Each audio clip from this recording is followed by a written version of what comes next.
Inflammatory bowel disease is a chronic condition, and patients can have periods where they are doing very well. They don't have any symptoms at all.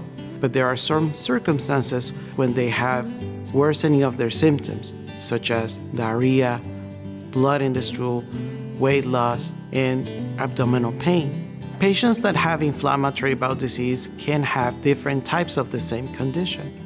Patients that have Crohn's disease have inflammation or soreness in different areas of their GI tract, sometimes the stomach, the esophagus, the small or large intestine, combined with areas that are completely normal.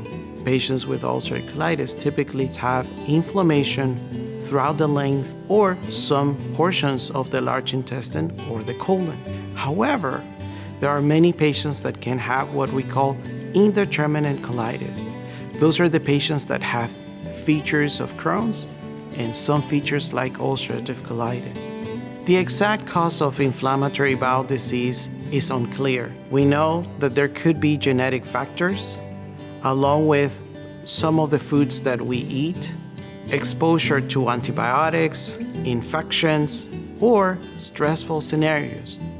However, it's very important to keep in mind that not every patient will have the same symptoms. 25% of patients that are diagnosed around the world are patients that are less than 25 years old. Most of the time, we see patients with symptoms compatible with inflammatory bowel disease in their teenage years. There are some patients that can present when they're younger. Very often we see patients that come to our clinic because they're either not growing well or not developing on time.